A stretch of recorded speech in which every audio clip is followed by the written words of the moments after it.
Selamat pagi Indonesia, Anda menyaksikan seputar Bali terkini pukul 9 waktu Indonesia Tengah bersama saya Madis Kedanekarang.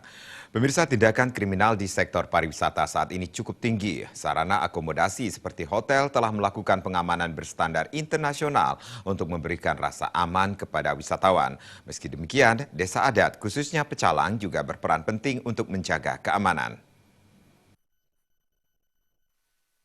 Selama ini Bali dikenal aman, damai, dan ramah. Namun beberapa tindak kriminal yang dilakukan segelintir orang mencoreng citra keamanan Bali. Akademisi Ana Agung Gede Rake menyatakan, berbicara Bali tidak lagi berbicara lokal Bali namun juga berbicara Bali internasional karena Bali merupakan tujuan wisatawan mancanegara. Tanggung jawab keamanan Bali sesungguhnya ada di pundak orang Bali, tidak hanya aparat keamanan. Aparat keamanan harus cepat tanggap dalam menjaga keamanan di Bali.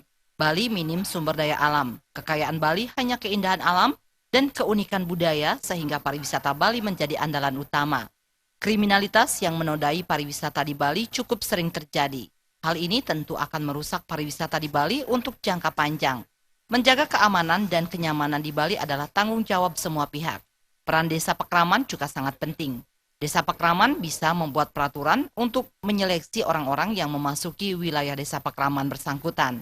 Selain itu, peran pecalang di daerah pariwisata harus dioptimalkan untuk menjaga keamanan dan kenyamanan wisatawan.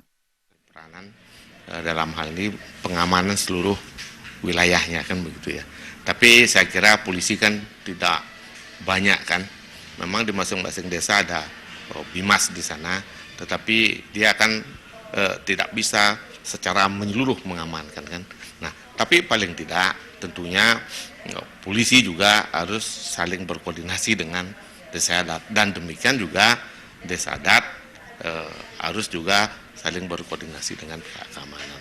Nah, dalam hubungannya dengan pelibatan desa adat khususnya Pecalang, saya kira sangat penting sekali. Karena desa adatlah yang mempunyai wilayah tempat-tempat pariwisata itu. Nah, tapi dengan demikian juga tidak boleh desa adat dengan jajarannya bertindak sendiri-sendiri. Paling tidak ada koordinasi dengan pihak keamanan.